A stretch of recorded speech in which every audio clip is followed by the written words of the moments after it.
Hey, everybody. Thanks for tuning in to this episode of Our Kids Play Hockey. We want to let you know that we have once again been honored with a nomination for the Hockey Podcast of the Year via the Sports Podcasting Awards. And all you need to do to help us is go to ourkidsplayhockey.com and click on the Vote Now button. It asks you a couple questions. You're in and you're out, and you have voted for us for Hockey Podcast of the Year. I want to thank you all for being a wonderful, wonderful audience and helping us get to this stature of hockey podcasting, because we've done it as a family, as the hockey friends and families around the world. Thanks so much and enjoy this episode of Our Kids Play Hockey.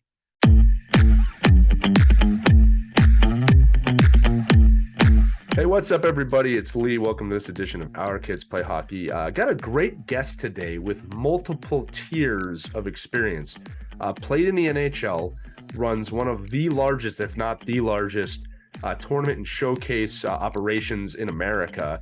And he's also a hockey dad to 3 children. So he's literally seen it all. It's Steve Dubinsky. Again, he played for the Chicago Blackhawks. He runs SuperSeries AAA. And we just have a great conversation with him today, really all across the board, from what makes a great tournament, what you should be looking for, to what makes a great hockey parent and a hockey player. So you're going to really enjoy this conversation.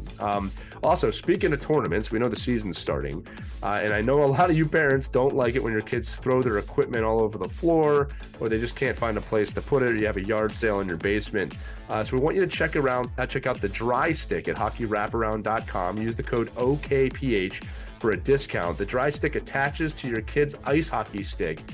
Each arm holds 10 pounds, and basically you consolidate the area in which your kid or your child or you are drying your equipment. It works for goalies. It works for players of all ages.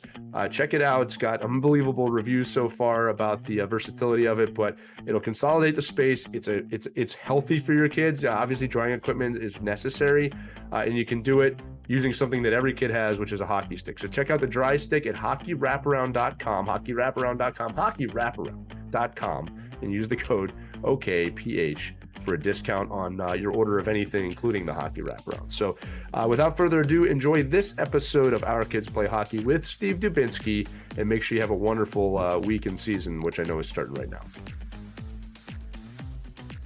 Hello, hockey friends and families around the world, and welcome to another edition of Our Kids Play Hockey. I'm Lee Elias, and I'm joined as always by my 2 good friends, Christy Casciano-Burns and Mike Benelli, and we've got a great guest with us today that I'm looking forward to introducing you to.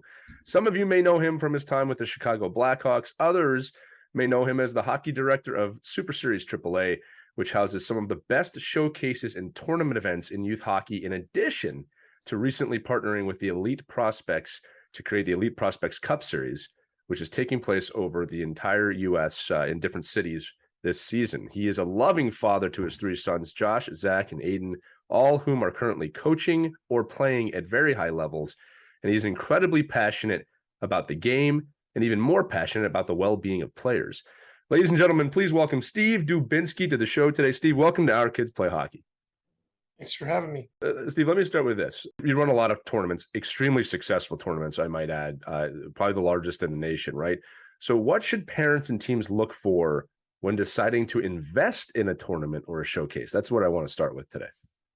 Well, I think the biggest thing is, as we've kind of grown, let's call it over the last 4 or 5 years, I think that there's some tournaments and there's showcases. So I think when teams are deciding kind of what their schedule is going to look like, I think the biggest thing is making sure the competition level is there. And that's one of the things I think that we've done extremely well, is the fact that, I don't want a team to come somewhere and be too good or not be good enough.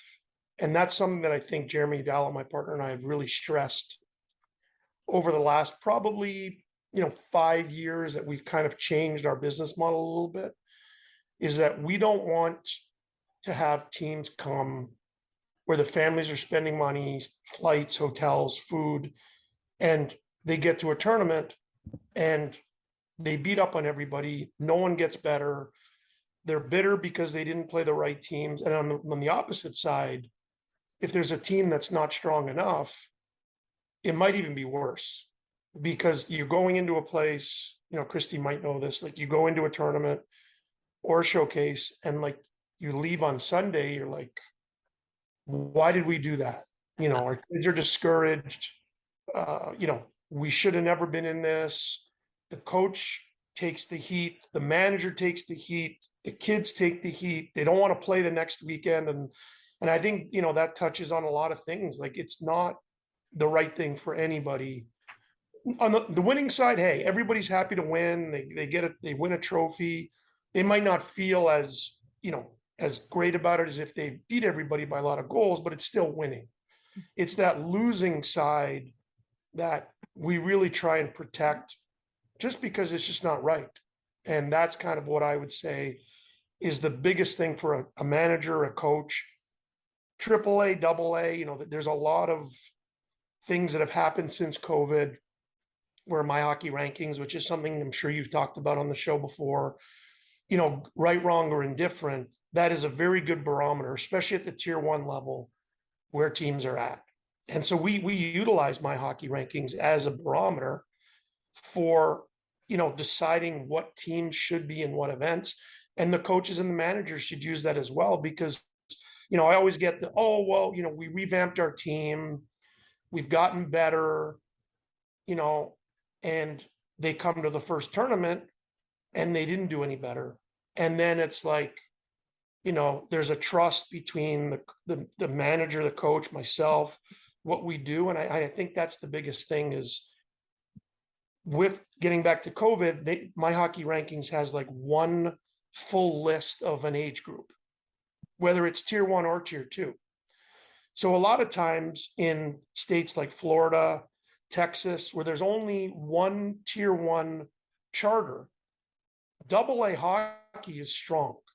And so a lot of these AA teams don't have a tier 1 status, but we know from my hockey or from just experience that this team is a very good club, and we want them coming, even if they have to play tier 1 teams, because they're very competitive. And COVID allowed that, because we, from a business perspective, we almost needed the tier 2 teams to come. We weren't like handing them out like, hey, come, you're 200th in the country. But if you were a good tier 2 club, we invited you. And some of these teams really surprised me, which really prompted the start of our tier 2 business. So, COVID obviously was terrible for everybody, and, you've experienced it twice. But at the end of the day, I think what it's done is it's given some of these clubs who cannot get a tier 1 charter the opportunity, like we talked about, 7-8 minutes ago, to play competitive games regardless of the number of A's next to their name. And that's a big one that I use is, it's not about the number of A's, it's about how competitive you are. No, it's a fantastic point, Steve. I actually really appreciate that in-depth answer, and the fact that you dive into that, like, the quality control on that, right? Of it's not just grab money and play. It's let's really look at where you're at, see if you fit in here, and then creating the opportunity for other teams to play, which is, again, that dives deeper into even a bigger mission here, right? Which is to grow the game of hockey, to make the game of hockey a safer place, a smarter place for the athlete, right? And that's something I think we don't talk about enough. And we've done shows before, Christy, I'll probably turn to you here, but we've done shows before about how there are just cash grabs out there. And to really do this successfully, it's a lot more than just, let's just create a tournament and get teams in here. Right. There are a lot of situations where it sounds too good to be true. And then when you get there and you find out it is. So, kind of a buyer beware situation there. But Steve, you raise a lot of great points. I think finding the right level of competition, because we've been to tournaments where it's been so depressing. I mean, we didn't even stand a chance, when we went into a tournament, and all these teams were well above the skill level of our kids. And we're asking, what are we doing here? So, yeah, I mean, that's the most difficult part, I think, is finding the right fit for your team. You want the competition, but you also don't want to get beat at every chance your kids go out there, and see the scoreboard just so lopsided. So what advice would you give to coaches and parents as they seek the right fit for their kids? Yeah, well, I think there's a misconception all across the board, because we have some elite tournaments, we have some AAA, we have AA. In the spring, we have like Super AAA where it's all-star teams. And one of the conversations that I have on a regular basis is I don't need you to bring a team that's going to win the tournament. I just need you to bring a team that's going to be competitive. And that's what I think as a parent, for myself, I've had 3 boys. I've had teams that are number one in the country that I've coached. I've had teams, that maybe are that normally in the top 10. So I've kind of lived in that. I've been fortunate with my boys to be coaching strong teams. But the other groups don't try, like one of the worst cliches ever is we want to see where we're at. Mm. And I've heard that before. And I shake my head. I'm like, well, who's going to benefit from you losing to Mid Fairfield 10-0 in a game? Yes. Maybe the goalie on the losing team gets 70 shots and the dad can be happy and he made 60 saves. But I think that's the biggest. And there's a lot of options. There's a lot of good tournaments. Some of my closest friends run tournaments. We all get along. We live in the space, and it's one of those things where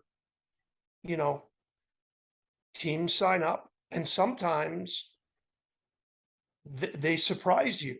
Sometimes they disappoint you.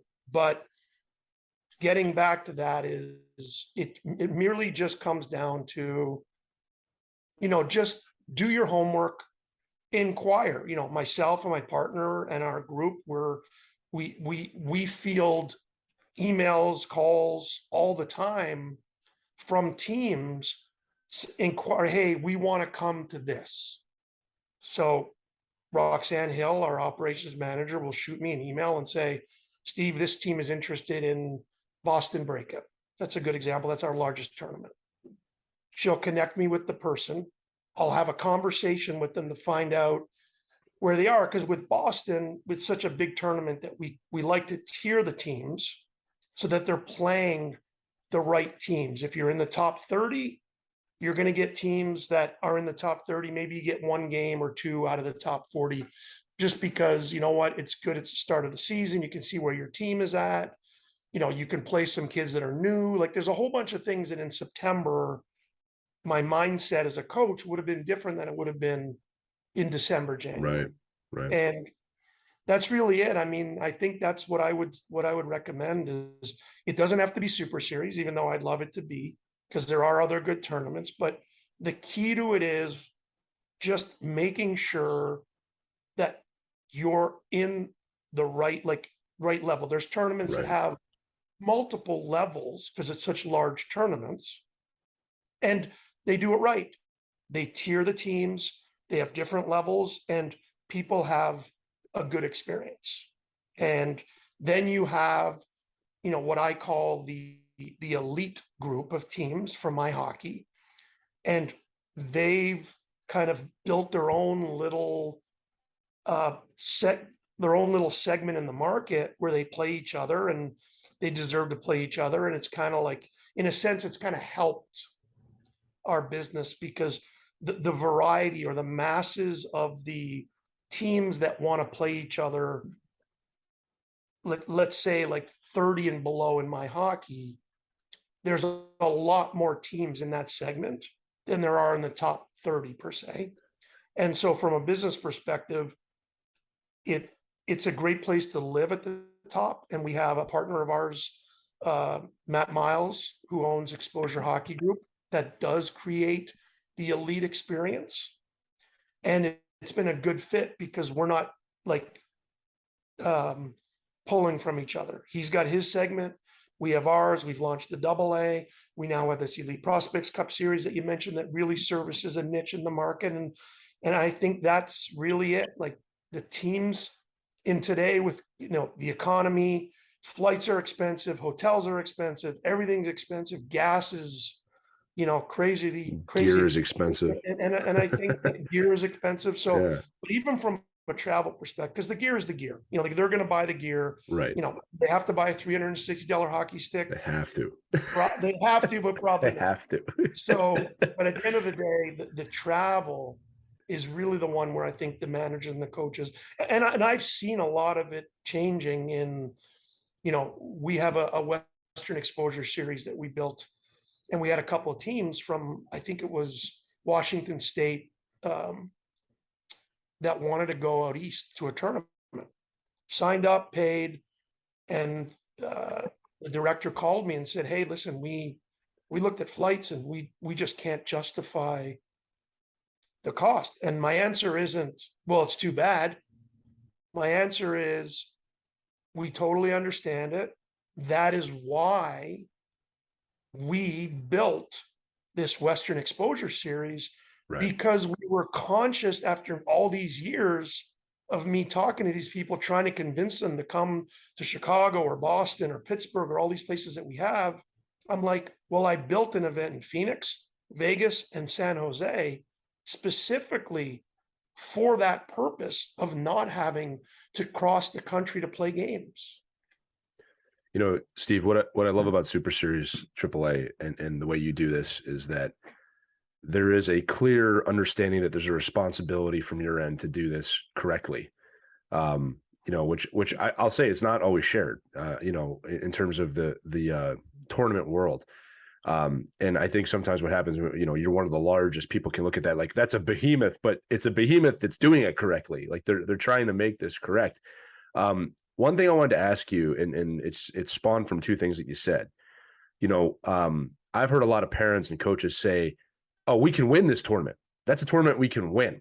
And I want to go back to what you said about competing, because I think that gets lost a lot in the conversation, especially in youth hockey, about how important it is just to be able to compete. I tell teams all the time when I'm coaching, especially if we don't win, people forget how hard it is to win. Only one team does it. That's it. I mean, depending on how many divisions there are, but only one team is going to win. It's insanely hard to do. It's harder to do than anybody thinks, unless you're rigging it and you're a team that's in the wrong division, right? But to me, that's just one of many challenges that, we're putting our young athletes into. So you see a enormous amount of hockey players, all right, every single year. I know you're really passionate about the well-being of players. So can we dive into some of the challenges that you see players face now in today's landscape? And I want to dive into them and maybe even how to fix them or change them or address them. Yeah, I think, the growth of, youth hockey in the US, social media, the pressures of that the kids have, they put on themselves, their parents, the what I call, the need to have their kids' goal put on social media. It has put a lot of it's in a sense, I think it's grown our business, because it's that that FOMO, that fear of missing out that the parents have. So it's like a constant. So in the spring and summer, when there's zero parameters put on who you can play with, how many weekends you can play, like you're it's limitless. A lot of families, it's not criticizing, a lot of them are traveling a lot over the spring and summer to different events, combines, camps, tournaments, and all that's doing is it's putting, in a sense, not on purpose. I'm not saying a parent is saying to their kid, "Hey, we're going to put you in these, and if you don't do well, you have no chance of playing, in the USHL or North American League or college hockey or pro." It's just an added pressure, because they're being, they're in this spotlight of playing against the best teams on the continent. We have some tournaments that have teams from all over the continent that come to, and I think that's one of the biggest challenges is, how do you manage to continue to have your son or daughter develop without them feeling or traveling, like that there's this pressure that, oh, I need to do this because my parents want us to. And, looking back, I mean, I'm 52, and when I grew up, it was hockey in the winter, baseball, soccer in the spring, summer, football in the fall. Like, it's totally different, right? And I'm not saying that specializing in a sport is not the right thing, because it seems to be, it's all you can do. It seems, with the way this, I don't know how I even did it. I think back about how I played 4 sports, because my boys could barely even play one.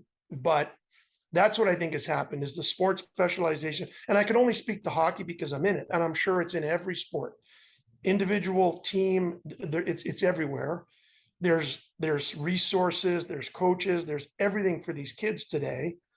And I think that's the biggest thing. Is I think what's the reality is, it even goes back to your comment about winning and losing. Like, there's only one team that can win, but there's a lot of life lessons that come from losing as well. And, when you don't lose at a young age, you don't really learn what it's like. And, and I'll, like I said, my especially my middle son and my youngest, they were on #1 team in the country at one point, and losing was very rare. And when it did happen, it was like the end of the world. I remember having conversations with parents on my son's Mission 2000 team. That was one of the best teams ever. And like, we'd lose a game in a tournament. It was on a Saturday, and we're sitting in the hotel and eating chicken wings at the Marriott in Toronto. And everybody looks like, like death warmed over. And I'm talking to one of my friends, and I just said, I'm like, you do realize that what is happening to us right now is exactly what happens to 99% of the teams in the country at our birth year. When they go to a tournament, they're not playing Sunday. And, those are the things that I've really kind of seen, having been involved in it, that, it's winning is great, and winning breeds success. And there's a lot of positives to it, but Right. that other side of it is something that I think has led to a lot of issues with, let's say, youth today, is coping skills, and how do you deal with adversity, which is really something that I really stress, and I've stressed with my boys and others that I've spoken to, is, adversity is so important in life, not only hockey, because there's a rare percentage of NHL players who have never had any adversity. I could probably name them on one hand.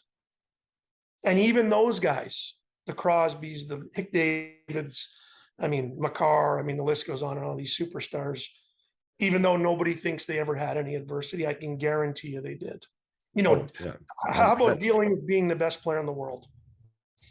Right. How about that pressure of, and people are like, oh, he never had an adversity. I'm like, well, how about every time he laced up his skates, he had adversity, because he had to worry about putting a show on, because if he didn't score, it's the worst thing in life.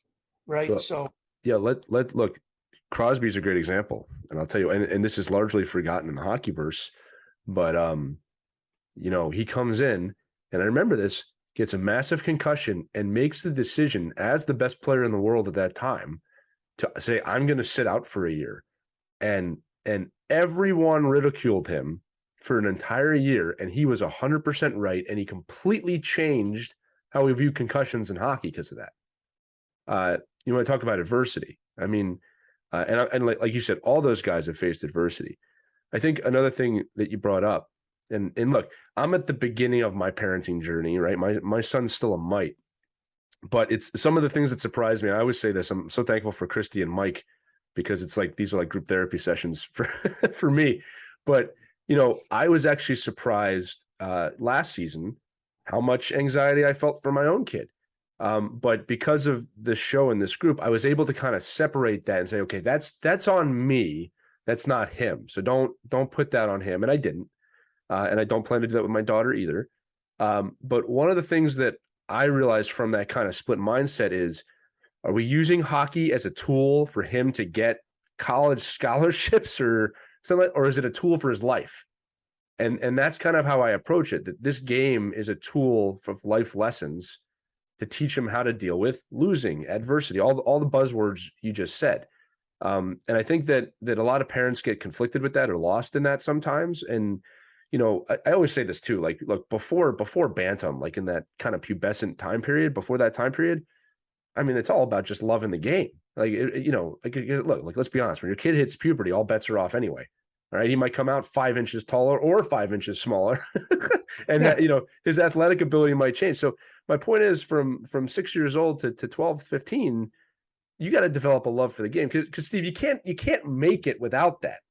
And I think that's gotta be the foundation, right? Like, if that foundation isn't there, it doesn't really matter how talented you are. Because if you can't deal with adversity, you don't know how to lose or win with class, right?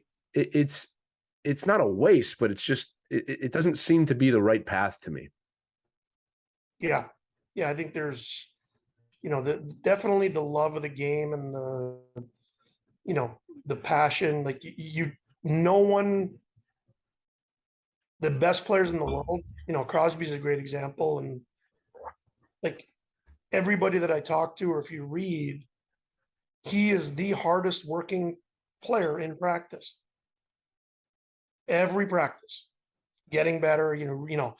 I think it was when McDavid kind of first came in the league, and or maybe McKinnon, Nathan McKinnon, because they're from the same area, and you always see things where they're battling each other, and it's like, I mean, two warriors like in the summertime, and it's like, wow, these guys could be on a beach in Hawaii in the summertime, but they're in Cole Harbor, Saskatchewan. Cole Harbor, Nova Scotia, battling it out on an ice surface like in July. And that's the other thing too, is with all that these kids are afforded from skills coaches and everything that they're doing, like that's where I think the biggest change in the game has happened. Even when I was playing in the NHL, my summers were in the gym, rat hockey, just staying in shape. And now it's like we said, every player has skills coaches. The young kids have skill coaches, right? So it's not only NHL players, it's skill groups, skill coaches, off ice, which I think is a very, very underrated skill, is the ability to work out off ice at a young age and build the foundation for when you're older. And I think that would be probably the biggest mistake that parents are making, is not taking advantage of the summer. We're not talking heavy weights, but if you find the right trainer, and there's a lot of really good ones who understands body movements, building the foundation from the waist down, which is the key to a hockey player. Those things, you could really have that ability when he is going through puberty and growing, when the Bambi phase, that he doesn't have that. If you're building those muscles the proper way, those will carry you a long way. And so, there's a lot of good things for kids these days. And I think that's why, I know, one is former NHL players staying in the cities there they played, coaching. St. Louis is an unbelievable example of that. Guys staying and teaching and coaching. They don't necessarily have the best players, but if you're great players and you're taught to play the game the right way, the NHL, here you come, right? So it's like, that's what happened in St. Louis with all those former Blues. That one year they had 5 or 6 first round picks. It's unheard of. So, I think the parents need to understand that it's great to play games, but you have to combine both. That to me would be in a perfect world, if I was to be able to write something on paper and be like, this is what I think of the best thing for development is off ice, get in some tournaments, shoot a lot of pucks, skill, work on your hands, all that stuff at young age levels, because, then you can get an advantage over others. I would love for you to share your journey into hockey, which because I find this just fascinating. You played at the highest level, Blackhawks, NHL. You also played at Clarkson University, which is my neck of the woods, just a couple hours north of us. But I find it fascinating that you didn't get recruited to play for Clarkson, did you? No. I know the answer to this question, but tell everybody how you ended up playing for this fabulous school. Love Clarkson. So, as I mentioned before, playing four sports, I never really I didn't focus on one sport, which looking back, I thought was great because I think a lot of the other sports enabled me to, you talk about, building skill sets in other sports. And so playing all these other sports, and I was strong, I was a good athlete and did well in all the sports. And right around when I was about, 14, 15, and everybody else was going through puberty and I was not, my hockey kind of took a step backwards, and I was, like playing Bantam A when the kids that I had played with were playing Bantam AAA. And, so I kind of just from a maturity perspective, I could not keep up because everybody was going through puberty and I wasn't. So I kind of stayed with it because I love the sport. Growing up in Montreal, hockey is a huge sport there. Grew up a huge Canadiens fan. And so I stayed with the sport, still played other games, baseball in the summer. Football, I stopped. Soccer, I stopped, and I concentrated on hockey and baseball. Baseball, I was a very strong player.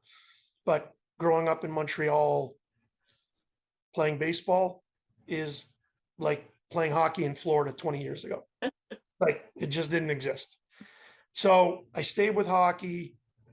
Um, you know, I had a little bit of interest from the Quebec Major Junior League when I was 16, 17. I decided, you know what, if I'm going to go along this journey, being at the level of maturity that I was, I don't want to start playing major junior and give up my education from the standpoint of US college hockey. And I really didn't know much. I'd been to a couple of college hockey games and I fell in love with the fans and everything. And so when I was 17 and I was playing junior hockey in Montreal, but it wasn't the greatest junior hockey league. And so at the time I wrote, I think it was at the time there was probably like 35 or 40 Division I college hockey programs. I wrote letters to all Wow. of them. And I can't remember. I'm sure a few of them sent back some stickers and some different things saying, "Hey, thank you for your interest," which is fine. And so playing in Montreal, Clarkson University is about an hour and 40 minutes. I had written a letter to them, and ironically enough, one of their scouts, who happened to be a Budweiser rep in Messina, New York, came to watch a future teammate of mine play. And he watched our game and he went back to the school and said, "Hey, I really think you should look at this kid." So they followed up, they came and watched. And at the time, it was a new coach, Mark Morris, who I'm still friends with, who had just taken over the program, did not love the team. He wanted to kind of bring in a new culture of everything that was going on. And they came to me and said, "We don't have any scholarship money, but, we feel you can contend for a spot as a walk-on."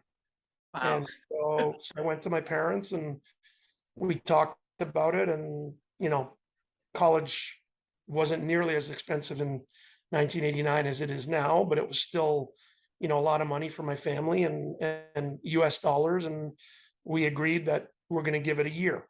Well, my parents will pay for me for 1 year and hopefully it works out. So I go there, start skating, start seeing that I'm doing pretty well. Obviously ended up making the team, and had a good enough year that I got drafted by the Blackhawks. Wow. The following What an summer, amazing story. and I mean, you ended were a up, walk-on. and ended up getting, a scholarship from the school, and played the next 3 years, was the captain the last 2 years, and then ended up signing with Chicago right after my senior year. So not exactly your typical I story, but I think that goes hand in hand with today. There's no stones unturned.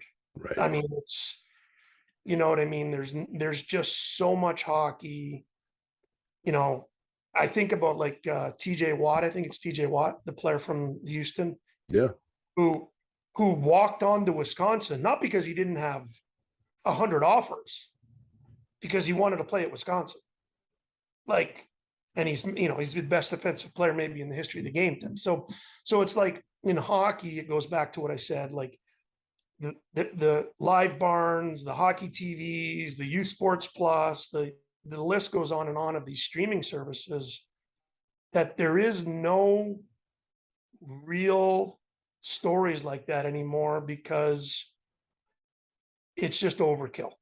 Like it's almost to the point, like in draft years, where players are dropping in the rankings because they've had too many viewings, and they're getting viewed. Now they're looking at what they're not doing instead of what they're doing. And then it becomes, well, you wonder why a kid who's in the third round plays 1,200 games and is one of the best players, because, maybe he was undersized.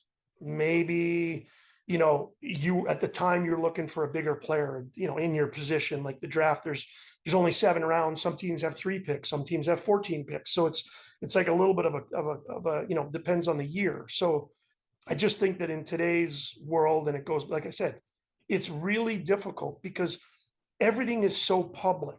I was born in 1970. I couldn't name you anybody in the province of Quebec in my birth year, outside of the 3 or 4 kids on my team that I knew were better. Now, at my 2000, especially, and at 97, my oldest Josh is coaching, I knew hundreds upon hundreds of kids at each age group, family, grandparents, sisters, like, you know what I mean? And that's where I think it's changed, is the world is really small, but with the way the world is now, like with social media and phones and everything like that, everybody's just so connected.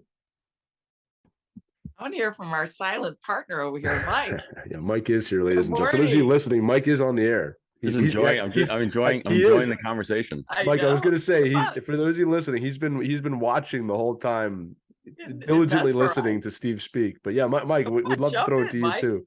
No, it's unbelievable. It's a great, the story of what your career is unbelievable. I think what you're doing, kind of on the youth hockey side, obviously, having played and coming through with your kids and seeing all these, the struggles that parents go through, to even get to tournaments and understand, the managers and the coaches and all the influence. I mean, after number one is after you can figure out an algorithm where I don't play the same town next to me when I travel 700 miles to go to a tournament, figure that algorithm first for me, and then I'll love you. In the first game of my tournament in Nashville, and I'm playing my, the team down the street. But other than that, let me ask some from a back to a tournament perspective, just based off of now your experience. What are your top 3 things you could tell coaches and managers in these tournament situations to keep the temperature down? Like is it, I mean, I'm sure, the people that are doing these tournaments and sitting at the desk love it when, 5 parents approach them and say, what's the point differential and how is it? So maybe give some advice from your perspective on, not so much running a tournament, but, what are some of the keys that you try to get your staff to have the same energy, on Thursday and Friday, carry over to Sunday? Because it's got to be difficult, right? Because I see, when I go to these tournaments, I see the same staff sitting at the desk basically all day Friday, all day Saturday, all day Sunday, and they probably answered the same question, whether it's a good question or not, 700 times. So what are some advice you could give in these tournament situations? Yeah, I mean, I think the biggest thing for us is, when we, obviously we've the evolution of, online scoring, there's apps like Game Sheet that we use that are really, really good systems. I think it's helped because now it's not so much pressure on the rink managers to have all the information that they need. But at the end of the day, I think, the pressure, it goes back to what we talk about. Like, if the parents didn't care as much, I'll put myself in that because I do. If we didn't care as much, first off, we wouldn't be in the tournament, right? Like, we wouldn't be willing to travel all these times. But from that perspective, the society we have, everybody needs answers now, right? So there's none of this. You can't be patient at all. So, my biggest thing would be is, we get emails and calls from parents, and, we basically have the same reaction. Like, there's got to be a hierarchy of how these things get passed down. The manager, Steve, he's the one that dealt with our person. So he's the one that should be making the calls. Like, we don't want to get bombarded with, calls and emails from 4 families on a team when it could be diffused by the one manager that we have the contact with. So I think that's probably be the biggest thing is, it goes back to, it's just everything. Like, it's just, when there's money spent and time and your kid, and it's really hard to, like Lee mentioned, like, I'm the first, I played at the highest level, and my heart is still through my chest when I watch my boys. Like, it's just who I am. Like, you want the best for them. And so a lot of times when parents are, quote unquote, getting a little out of hand about scoring and, who, like, oh, well, the score is wrong on the app and all that. Like, it comes from a good place. It's just how that message gets relayed. And I think that is the biggest thing is, listen, there's no one in any tournament company who wants to get a score wrong on an app. So, think about it from that perspective. Oh, someone made a human error. The scorekeeper, somebody put 4-2 for this team over that team, not on purpose. It was human error. They're scorekeeping 40 games in a weekend. They can make one error. It gets fixed. But from your perspective, like it gets worse when multiple people are saying the same thing. So that's what I would say is, hey, go up to the manager. You got a good relationship. Hey, Joe, the score is wrong. Okay, I'll handle it. Right. But when they're out of control and, oh, my kid had he's a goalie and he had 46 saves and he only have 29 You're saves. ruining his life. And it's like, okay, we'll fix it. I know. Here's my clipboard. I counted each one. Let me show you my iPad of hockey TV and oh yeah. Like, I'll tell you this too, Steve. You bring up a good point, and this is something I realized. I always say this: there's no perfect parents, but in hockey, look, I agree with you. I think a large majority of parents, they just want what's best for their kid, and it becomes very powerful and emotional. But what I've learned, that's hard on its own. What's even harder is having to allow your kid to fail or feel the pain and then walk them through that. Right. I remember one time in Bantam getting cut from a team, and I was devastated. I was just devastated. And I remember, looking back at it, my father felt the same devastation. That car ride home was not, well, they don't know what they did and they made a mistake. It wasn't like that. It was, this is what's happening. How are we going to deal with it? Right. And I'm realizing now how important of a message that was. He kept the accountability on me of how are you going to respond to that? And I think that I find that in youth hockey a lot is that There's no question. There's just no question that you want the best for your kid. But look, your kid's dealing with adversity.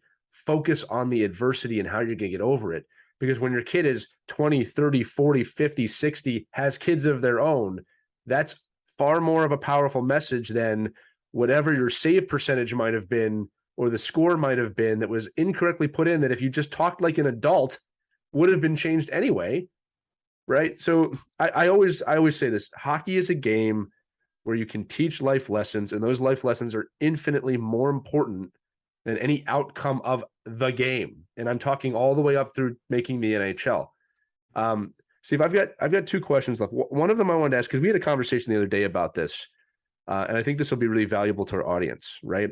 I want to talk about the kid who's on the verge, 17, 18 years old. Junior might be a possibility, college might be a possibility. But, you know, there has to be a certain clear mindset of where you rank and what's the best avenue. Because I think sometimes people go, I can't do college because my kid could play juniors, and that's really not the right path, right? So what is just your advice to a family that's in that situation? You know, kid might be on the bubble. It's not completely clear of maybe the questions they should ask or the actions they should take to kind of ensure the potentially best method to move forward. Well, I think in today, you know, there's a lot of help for the families. There's a lot of paid advisors who are out there, you know, helping the kids. So there is some tools for the families to, you know, at least get some advice from guys who have been through it, who have other clients and all that. But in terms of the point of where to play and all that, you know, there's two sides to it. I never want to take away someone's dream, because I was that, you know, getting back to your point, I was cut every team from Pee Wee through Bantam, like, you know, you're just not big enough, you're not good enough. But so I dealt with that. And that to me was part of the reason why I succeeded, because I had that burning desire to prove people wrong. Like, you know what I mean? And I think so today, that dream of somebody playing in the USHL, North American League, the NCDC, the USPHL, like there's a lot of avenues. And it comes down to, you know, you have to, you're 20 years old to play junior. And you really have to make a decision of, okay, am I willing to really fight this out for the next 2 to 3 years and possibly end up at the same place I would have ended up if I'd gone to college when I was 18 after being a natural freshman. And so the parents have to weigh that. Oh, well, you know, he's going to work his way up the ladder. Okay, great. And I appreciate that. But what's going to happen in 3 years when you're saying to yourself, oh, you know what? We should have sent him here. He should have gone to play college. He could have gone to a Division III school. He could have played club hockey. Like there's a whole lot of options. And, you know, you don't want to be that person that discourages, but there's also the reality. And I think, you know, it's one of those things when you're in youth hockey, you know, I think it was George Carlin, you know, everybody wants honesty, but when you're honest with them, you're considered an asshole. And I have that in my phone because That's great. You know, there's a lot of times over the years, especially when I was coaching, you know, the conversations would be, listen, before we have this conversation, do you want me to tell you what you want to hear? Or do you want to know the truth? Because if you want to only hear what it is that you want to hear, we're not having this conversation. You know, and they'll be like, no, I want to know the truth. And then, you know, 10 minutes later, they're walking away pissed off. So, you know, that's just the nature of it. And like you said, it's all comes down to, you know, the crazy parent is really because, you know, you almost look at it and say, you know, it was another, I'll quote another movie with Rodney Dangerfield and Sam Kinison, where he's yelling at him in the classroom. And Rodney Dangerfield turns to the camera and says, "He really cares about what? I don't know." And like you think about these things, and that's exactly like these guys. Like it's hard, right? You Because got to they do the just little tie so thing when you say that, yeah, Joe. oh, yeah. Yeah, Just yeah. I mean, you I- must experience this every weekend, right? I mean, you go, everybody's coming up to you on Thursday saying, "Steve, you have the best tournament. Oh, This is yeah. unbelievable. I think it's great." And on Sunday, like, "You are the worst human being I've ever seen. I can't believe you put us into this. This is the worst." I mean, it's like, well, it was the same exact tournament. It's the same exact tournament as it was 3 days ago. Yeah, So well, my it's all partner Jeremy, he'll laugh when he hears this, but he's the one that takes the. yeah. He's the one Oh, that sorry. Go see that guy Yeah, around the hall. yeah. Steve, I'll tell you what, the whole time you were talking, Mike was just nodding with the eyes of understanding, like, yes, I agree with this. Yeah. The entire It's time. always, it's always the like I case, said, I guys. mean, it's, Everybody getting back wants to to try out. junior Everybody wants to try out for your team until they get cut, and then your team sucks. Yeah. So it's like, well, I know it Yeah, does. the other team's better anyways. The other team's a better fit. Yeah. Yeah, That's fine. Steve, I wanted to close this out with kind of a dual question here. That one question will lead into the other, right? Again, you were fortunate to play in the NHL, an amazing experience. I want to ask you this: what do you miss the most about the league, the show? You know what?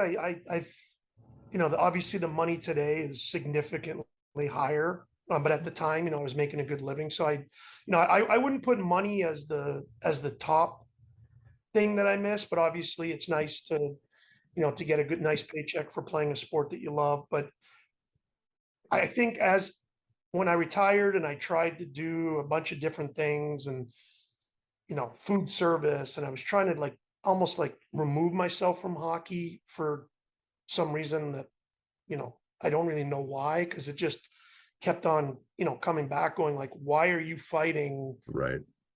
something that really afforded you where you can, give back and have a wealth of knowledge that, very few people get an opportunity to experience and play with top players and top coaches and all that. So, I think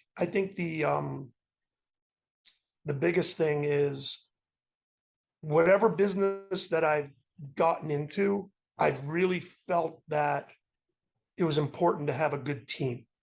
And we do have a very good team.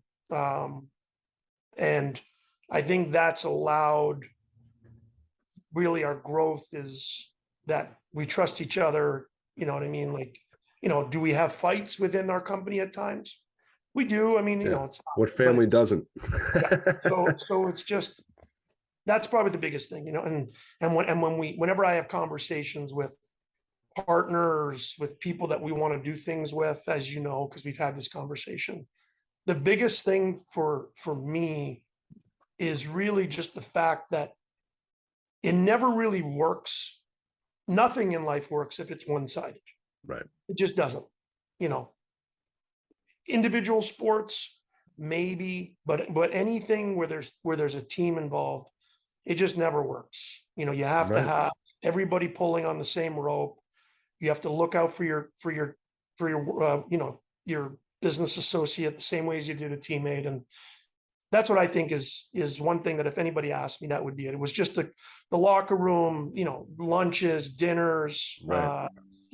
Playing for the guy next to you, being held accountable, which is, we could talk, that's a whole other segment for hours that we could talk about of accountability in people today. So that's what I think is the biggest thing is, I feel like I enjoy being held accountable because it just, you have to answer to somebody and when you don't have to. And I think that's where problems are caused when you don't have that, teammate, yelling in your face that you're playing like shit.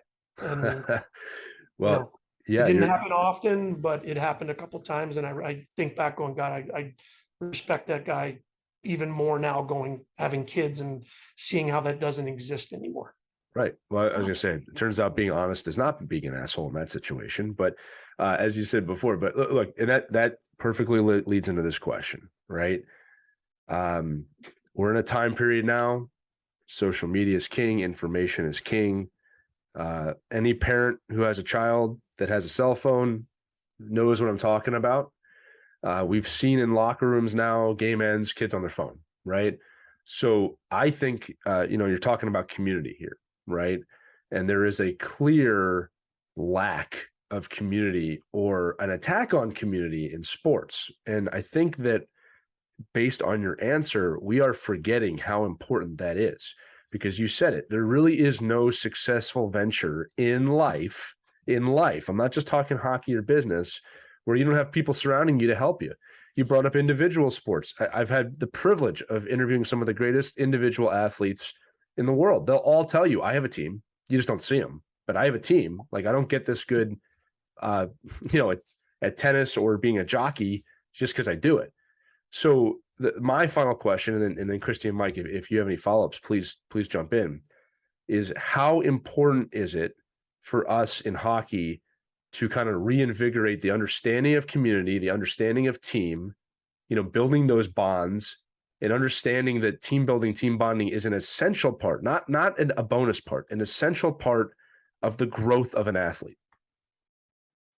Yeah, I think there's definitely some of the, talking a little bit about some of the changes is, I believe, some of the NHL teams actually have brought on former players as like mentors, whether it's for mental health or team stuff. Like, I believe that they've done that. So when you look at that level of $85 million in payroll, and these guys are feeling how important it is to have that culture and attitude in the locker room, that goes back to, let's say, the lack of the ability to have that in youth hockey. Like, why are you not, you're at a tournament, perfect example. Like, we used to have team meals all the time after games and stuff. Like, Right. The value of that, of the kids being around each other and, forming those relationships. Whereas I've also seen teams where, basically as soon as the game's over, it's like scattered. And when teams look at why maybe they're not winning, why maybe they are winning, like Tampa Bay, perfect example. I mean, you don't have that success. It's not only based on the skill level of their players. Right. It's from the top down. GM, owners, coaches, players, captains, trainers, massage therapists, whatever they have, they all have the same mindset. And I think teams that are skilled, that don't win, often it's often like they're not mature enough to win. They haven't lost. They haven't, Colorado was in last place in the league 5 years ago. They just won the Stanley Cup. So, right, it can happen. And I think the key to it is building, like you said, like it goes back to, and obviously with a pro team, they have the money and they have the resources to do whatever the players want. But in youth hockey, there is opportunities to build where, the ninth forward doesn't feel like the ninth forward, because Right. when the ninth forward feels like the ninth forward, you're never going to win. And that's the challenge, is, making everybody feel like they're part of a team. Because having been that, looking kind of back at my role, that if I'd ever been in like a Stanley Cup playoff where I could be like the ability for that third, fourth line to be the difference in a play, like, it's not the superstars, like in Colorado's case, bona fide stars who have qualities of those third, fourth line guys. Right. Like, that's the difference with that group. Like, in terms of, but a lot of teams, like in Tampa's case, their high-end skilled players are awesome, but if you look at the success, it was, you know, the three guys they brought in, Goudreau, Gord, and Coleman, right? They talk about that all the time. Like, you know, oh, they gave up first rounders for Blake Coleman. Yeah. 2 Stanley Cups. Character. You know, like, and then again this year, Tampa goes out and they got the kid from Chicago for 2 first rounders. Like, because they value and they see the pieces, right? Like, Right. just like in any business, like you have to have the right pieces in place to be successful. And, you know, there's very few companies, you know, obviously Amazon and Apple and these companies, but they're not one person.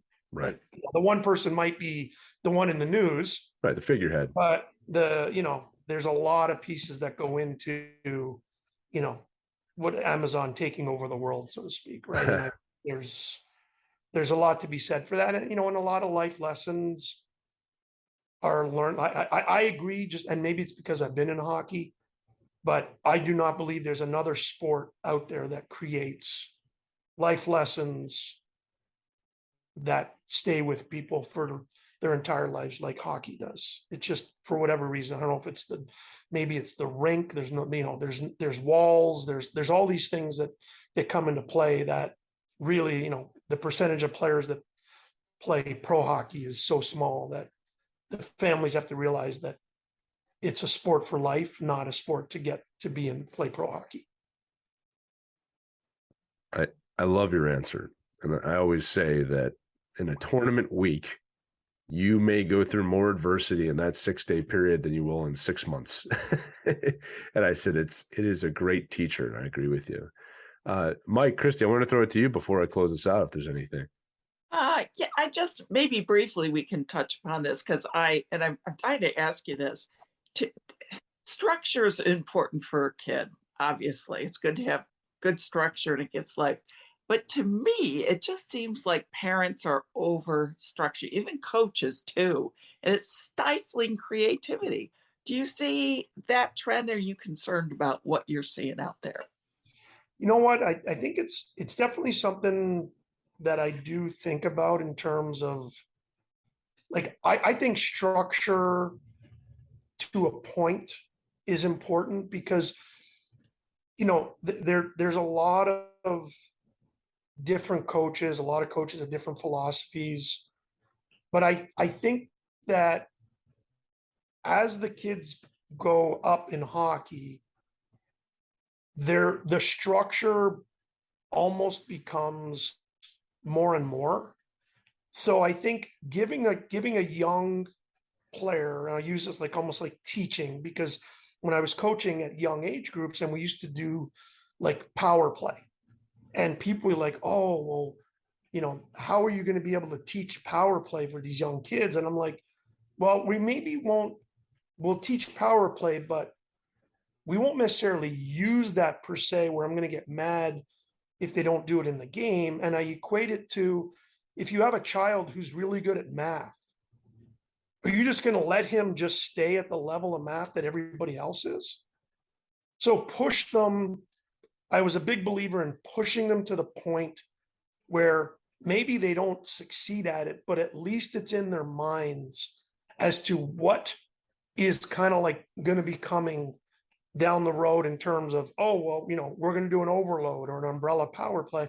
And maybe they don't get into the setup in a game, but there's the understanding of, as I'm getting older, that's going to happen. And, you know, there are some junior teams in the USHL that have different structure, that have more of a skill mindset. Some have more structure. And I don't think any of them are wrong, but I think for young kids, with what is happening today, and I think structure at home is extremely important, because there's so many distractions that are taking kids maybe down a path that their parents don't want them to. And I'm not saying you have to be, curfew's at 9, but I think there's ways to get your point across as a parent, that like almost that the kid trusts that what you're saying is what's best for him, rather than you trying to like keep him from growing, if that's makes sense. Like, and in hockey the same thing. Like, you know, I'm a big believer in give them as much as they can take, maybe a little more, let them fail. Right. You know, let them fail a little bit, and let them see what it's like to fail, because, you know, it goes back to your point, when without having the ability to cope with failure, no one goes through life without it. You know, whether it's a death in the fammy, like it's just, and everybody fails. That's the other part. Everybody fails. It's a teacher. I always tell people, don't fear it. Like, I'm not saying you have to feel good when you fail, but you got to see it for what it is. Or my favorite Kobe Bryant quote is, what is failure? Is you wake up some days you win, you wake up some days you lose. That's it. You move forward, you know, no, Steve, you're making fantastic points here about just understanding that and adversity. So you're right. We could do another show about that. Mike, did you have anything? Sorry. No, that's great. The great conversation, and really appreciate your time. And I think, you know, I think it's great for parents to hear just your perspective on, you know, obviously having a couple of boys that have gone through, and you've seen all these other, I mean, I think the other perspective you get is you get to see thousands of families, you know, from like this bird's eye view, right? And watching the top My Hockey rankings to the lowest first tournament, you know, first experience a team has in a tournament. So I think it's, you know, I think it's really valuable, and look forward to seeing the success this year on all the excursions you have planned for the young hockey players of America. That is the right word. Steve, you've been a fantastic guest. We'll have to have you back on again, because I know we're going to get a lot of mailbag questions from our audience about, hey, ask him this, ask him that. You know, I want to know this. Is that the guy that screwed me over in that tournament? No, that's his business partner. I'll talk to him instead. There's a lot of different ways we can look at it. But no, Steve, really fantastic perspective. It's one of the main reasons we wanted to have you on, because, again, to the people listening, Steve he's done it. He sees literally thousands of players, probably hundreds of thousands in your life now. And he's gone through it as a parent. So it's kind of the triple threat here of understanding. And I just really want to tell you, thank you for your perspective today. Oh, you're welcome. Thanks for having me on. Yeah. So if you want more information on Steve or Super Series, make sure you check out SuperSeries AAA.com. That's where you can find all of his tournaments. Also, keep an eye out for the Elite Prospects Cup, which is starting here in a couple weeks. And it's going to be in multiple cities. Excited about that. But without further ado, that's going to do it for this edition of Our Kids Play Hockey. Again, you can listen to this episode and every episode we've ever done at ourkidsplayhockey.com, or really wherever you listen to podcasts. I want to thank the audience once again. You put us in the top 10 list of hockey podcasts in America, which Christy, Mike, and I are just shocked with and also humbled by. So thank you so much for sharing this with your friends. I know you put it in your team snaps. I know you're giving us ratings online. We're going to continue to bring in great guests like Steve and push this show forward to the next level. So thank you so much for that. Want to wish you the best week. We know seasons are starting, so enjoy it and make sure you teach those kids those life lessons. We'll see you next time on Our Kids Play Hockey. Have a great day, everybody. We hope you enjoyed this edition of Our Kids Play Hockey. Make sure to like and subscribe right now if you found value wherever you're listening, whether it's a podcast network, a social media network, or our website, ourkidsplayhockey.com. Also, make sure to check out our children's book, When Hockey Stops, at whenhockeystops.com. It's a book that helps children deal with adversity in the game and in life. We're very proud of it. But thanks so much for listening to this edition of Our Kids Play Hockey, and we'll see you on the next episode.